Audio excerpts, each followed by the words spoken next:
खांदी भार पोटी भूक काय खेळायचे सुख सगळे गोपाळ म्हटले की आता भूक लागली आहे आता देवा काय कर आता तू काला कर आणि आम्हाला खायला घाल भगवान परमात्मा म्हटले आता काला करायचा आहे ना मग काय करा माझे आहे तैसे पाहे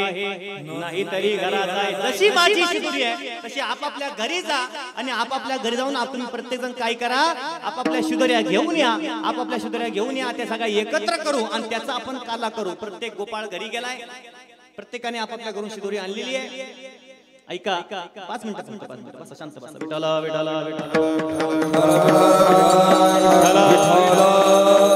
सगळ्यांना इकडे बघा माझ्याकडे सगळ्यांना भगवान परमात्म्याने आदेश केला सगळेजण राहू दे पेटी बाबा आपापल्या घरून आले आणि ऐका सगळ्यांनी शिदोऱ्या घेतल्यात परंतु त्यामध्ये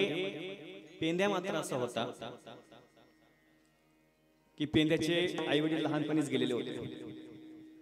आता पेंद्याला प्रश्न पडला की भगवान परमात्म्याने आपल्याला शिदोरी आणायला सांगितलेली आहे प्रत्येक गोपाळ शिदोरी घेऊन चाललाय आपल्या घरी तर काहीच नाही आपण काय घेऊन जाऊ प्रत्येकाच्या शिदोऱ्या घेऊन आले गोपाळ प्रत्येकाच्या शिदोऱ्या बघितल्या पेंद्याने कोणाची बासुंदी आहे कोणाचे गुलाबजाम आहेत कोणाचे लाडू आहे प्रत्येकाचं मिष्टान्न आहे प्रत्येकाच्या शिदोऱ्या बघितल्या पेंद्या आपल्या घरी आला घरी येऊन बघितलं टोपलं उघडलं तर टोपल्यामध्ये 2 दिवसाची शिळी भाकर होती ती शिळी भाकर पेंद्याने घेतली एका मळालेल्या कापडामध्ये ती शिळी भाकर गुंढाळली ती मळालेली शिळी भाकर आपली ती शिळी भाकर मळालेल्या कापडामध्ये गुंढाळून तो घरी घेऊन आला गोकुळामध्ये घेऊन आला त्याने लांबून बघितलं की या ठिकाणी बाकीच्यांच्या ज्या शिदोऱ्या आहेत त्या आपल्यापेक्षा खूप श्रेष्ठ आहेत कोणाचे लाडू आहे बासुंदी गुलाबजाम आहेत मिष्टान्न आहे सगळ्याचं आणि आपली 2 दिवसाची शिळी भाकर आहे बरं तेही मळलेल्या फडक्यामध्ये आपण आणलेली आहे पेंद्याने विचार केला की ही जर आपण याच्यामध्ये टाकली तर ह्या सगळ्या शिदोऱ्यांचा सुद्धा नाश झाल्याशिवाय राहणार नाही पेंद्याने काय केलं ते मळलेलं फडकं ती भाकर घेतली एका झाडाच्या पाठीमागे गेला खड्डा खांड घेतला आणि त्याच्यामध्ये ती भाकर पुरून टाकली लांब त्या झाडाच्या पाठीमागे बसला आणि रडत बसला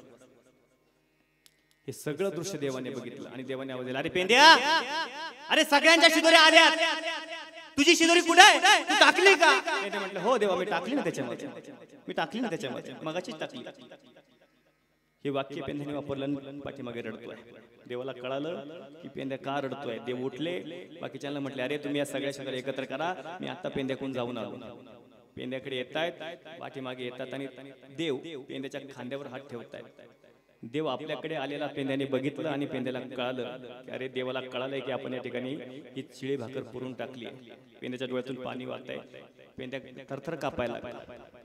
देवाने काय केलं तिथे जावं ते खड्डा उकरावा त्याच्यातील भाकर काढावी आणि पेंद्याला सांगावं अरे पेंद्या अरे किती स्वार्थी आहे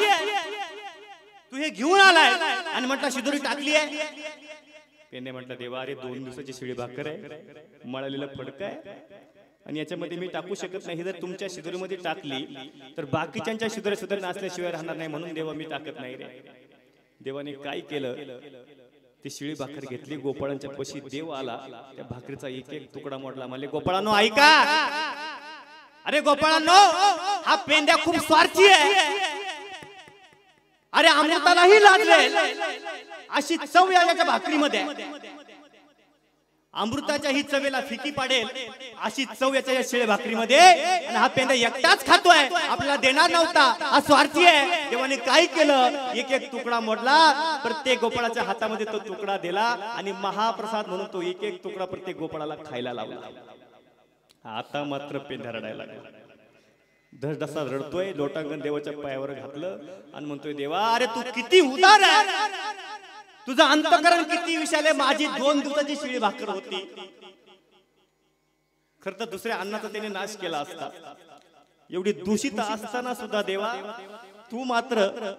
त्याला महाप्रसादाची उपमा दिली देवा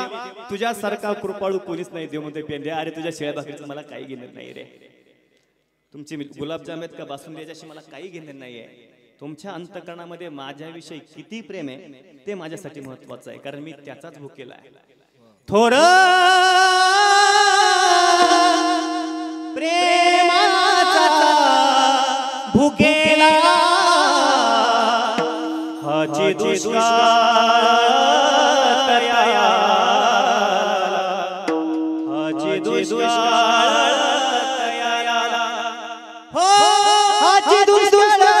तयाया थोडं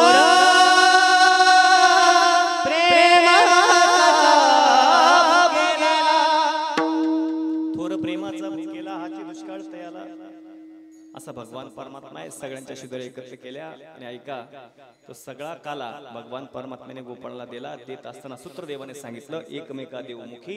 सुखे घालू उंबरी. आणि ऐका जसा तो काला भगवान परमात्म्याने केला तसाच काला आमच्या साधू संतांनी वाळवंटामध्ये केला. तोच काला आज आपल्या सगळ्यांच्या प्रारब्धानुसार भगवान परमात्म्याच्या कृपेने भगवान कानिपनाथांच्या आशीर्वादाने आपल्याही गावामध्ये उपलब्ध होतोय. ज्या संतांनी हा काला आपल्याला उपलब्ध करून दिला त्या सगळ्या संतांचं एखादा हातवर करून भजन करायचं आपल्याला. सगळे हातवर करा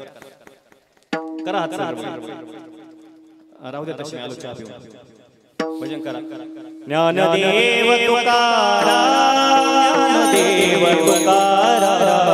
ज्ञानदेव तुकाराम ज्ञानदेव तुकाराम ज्ञानदेव तुकाराम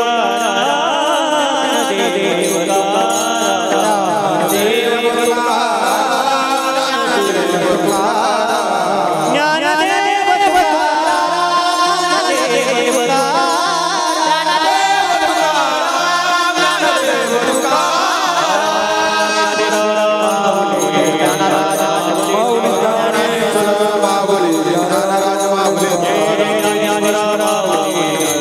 जय